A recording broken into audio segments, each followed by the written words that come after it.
कुमारी को देख डायलॉग भूल जाते थे राजकुमार, डाकू भी थे टिजेंड्री क्वीन के फैन।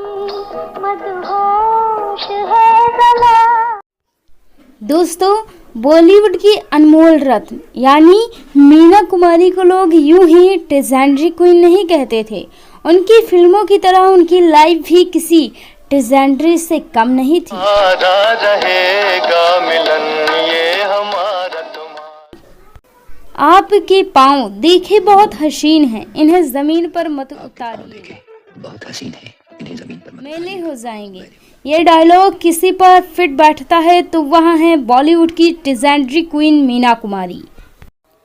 सिंड्रेला या टिजेंड्री क्वीन, ये दोनों ही नाम मीना कुमारी के मीना की फिल्में लोग आज भी देख रहे हैं।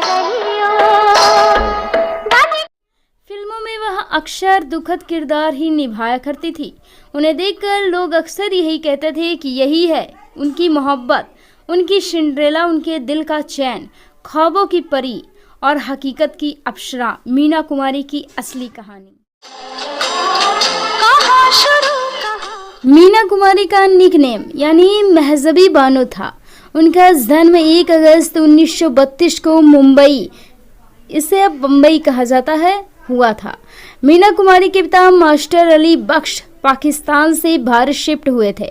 वे हारमोनियम बजाते थे, म्यूजिक सिखाते थे और उर्दू कवि थे और थिएटर से भी जुड़े थे। इसके साथ ही फिल्मों में छोटी मोटी भूमिकाएं भी निभाया करते थे। अली बख्श यानी मीना कुमारी के पिता शादी से पहले प्रभावती देवी मीना कुमारी की मां जो है रंगमंच में नृत्य किया करती थी। प्रभावती का नाम अली बख्श से शादी के बाद इकबाल बेगम हो गया। अली बख्श से शादी के बाद उनके परिवार की स्थिति और भी खराब होती चली गई। इकबाल बेगम को गरीबी के दिन देखने पड़े और इतनी गरीबी थी कि मीना कुमारी की जन्म के समय उनके पास अस्पताल में डिलीवरी तक के पैसे भी नहीं थे। दोस्तों, अगर हम मीना की बात करें तो वो फिल्मों में आना नहीं चाहती थी, लेकिन मजबूरी ने बचपन में ही कराया फिल्मों में काम। घर की गरीबी को देखते हुए मीना ने 4 साल की उम्र में ही फिल्मों में काम करना शुरू कर दिया था। वह पढ़ना चाहती थी, लेकिन घर के हालात उन्हें इसकी इजाज़त नहीं देते थे। उनके घर के आर्थिक हालत इतनी खराब थी कि उन्हें पढ़ाई छोड़कर अभिनय की दुनिया का सहारा रुख करना पड़ा। मीना को पैसे कमाने के लिए इतनी छोटी सी ही उम्र में फिल्मों में काम करना पड़ा, जिस उम्र में बच्चे मस्ती और पढ़ाई लिखाई करते हैं। उस उम्र में मासूम मीना फिल्मों में काम करके अपने घर का पालन पोषण कर रही थी। महज 4 साल की ही उम्र में घर के सभी खर्चे संभालने लगी थी मीना कुमारी। चाइल्ड आर्टिस्ट के रूप में फिल्मों में काम मिलने लगा। उन्हें सभी चाइल्ड आर्टिस्ट के तौर पर बेबी मीना पुकारते थे। शुरुआती दौर में फिल्म इंडस्ट्री में किसी से भी जान पहचान नहीं थी। फिल्मों में उनका संघर्ष खत्म होने का नाम नहीं ले रहा था। मीना कुमारी का इंडस्ट्री में ना तो कोई गॉडफादर था और ना ही कोई रिलेटिव। अगर कुछ था तो घर चलाने के लिए फिल्मों में काम करने की मजबूरी और साथ ही उनकी लाजवाब एक्टिंग की प्रतिभा। आखिरकार किस्मत ने पलटी खाई और एक दिन उनकी लाइफ में आ गया जब उन्हें निर्देशक विजय भट्ट की फिल्म बैजू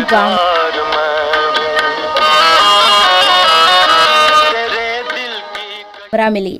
फिल्म बैजू बावरा से मीना कुमारी की किस्मत चमक उठी। इस फिल्म के बाद उन्हें एक के बाद एक बेहतरीन फिल्मों के ऑफर आने लगे। इस फिल्म में उनके काम की काफी प्रशंसा हुई। फिल्म के दौरान हुआ हादसा। फिल्म बैजू बावरा साल 1952 में रिलीज हुई थी। इस फिल्म के दौरान एक बहुत बड़ा हादसा हुआ। दरअसल फिल्म का एक सीन था जिसमें मीना कुमारी को नाव में एक सीन करना था। सीन के दौरान मीना पानी में गिर गई और लगभग डूब ही गई थी, लेकिन वो कहते हैं ना, जाको राखे साइयां मार सके ना कोई, ऐसा ही चमत्कार कुछ मीना कुमारी के साथ हुआ। मीना कुमारी को आखिरकार उनकी फिल्म की कास्ट ने मिलकर पानी से निकाला। उस दिन मीना बाल बाल बची थी। इस फिल्म में मीना को उनके अभिनय के लिए फिल्म फेयर बेस्ट एक्ट्रेस का अवार्ड भी मिला था। कैसे टूटी बाएं हाथ की उंगली, फिल्म बैजू बावरा के बाद मीना की लाइफ में कई हादसे हुए। एक बार की बात है, जब मीना मुंबई के रास्ते से कहीं जा रही थी तो उनका एक्सीडेंट हो गया। यह एक्सीडेंट इतना खतरनाक था कि एक एक्सीडेंट में मीना की बाएं हाथ की उंगली तक टूट गई। यही कारण था मीना ज्यादातर फिल्मों के दौरान अपने बाएं हाथ उंगली को दुपट्टे में लपेटे नजर आती थी। मीना के लिए उनकी खास फिल्म थी पाकीज़ा। कई फिल्म को जैसे स्पेशली मीना कुमारी के लिए ही बनाया गया था, जिनमें शामिल एक फिल्म पाकीज़ा भी है। फिल्म पाकीज़ा को बनाने में लगभग 14 साल का समय लगा था। फिल्म के निर्देशक कमाल अमरोही ने फिल्म के एक सीन के लिए फव्वारों में गुलाब जल तक डाले थे। ये फव्वारे हूबहू ताजमहल के पास बने फव्वारों जैसे बनाए गए थे। इस फिल्म में मीना कुमारी ने अपने सभी कॉस्ट्यूम डिजाइन किए थे। ये उनकी आखिरी फिल्म थी। फिल्म पाकीज़ा का नाम एक बार बीच में बदलकर लहू पुकारेगा कर दिया गया था, लेकिन बात कुछ जमी नहीं, इसलिए कमाल ने फिर से फिल्म का नाम पाकीज़ा रख दिया। राजकुमार थे फिदा। अपने अनोखे अंदाज और बेहतरीन अदाकारी के लिए पहचाने जाने वाले एक्टर राजकुमार भी मीना के हुस्न के दीवाने थे। वह फिल्म पाकीज़ा के दौरान अक्सर मीना की खूबसूरती को देखकर अपनी डायलॉग भूल जाया करते थे। पर ये जब बात कमाल अमरोही को पता चली तो उन्होंने इस बात के लिए राजकुमार को समझाया कि मीना केवल उनकी ही हैं। डाकुओं ने किया अगवा। एक बार की बात है, जब मीना अपने पति कमाल अमरोही के साथ एमपी के शिवपुरी में कहीं जा रही थी, तब रास्ते में अचानक उनकी कार का पेट्रोल खत्म हो गया। उस वक्त उन्हें डाकुओं ने घेर लिया था। तब उस समय मीना पहले तो उन्हें देखकर काफी घबरा गई थी, लेकिन जब डाकुओं ने मीना को देखा तो वह उन्हें एक टक देखता ही रह गया। वह डाकू मीना का फैन था। इस पर अचानक से मीना को सामने देखकर वह डाकू हैरान हो गया। उन डाकुओं की टुकड़ी ने मीना और कमाल की खूब खातिरदारी की। जब सुबह हुई तो डाकुओं ने मीना के लिए पेट्रोल का इंतजाम किया।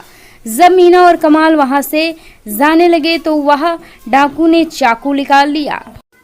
दरअसल वह डाकू चाकू की धार से अपने हाथ पर मीना का ऑटोग्राफ चाहता था।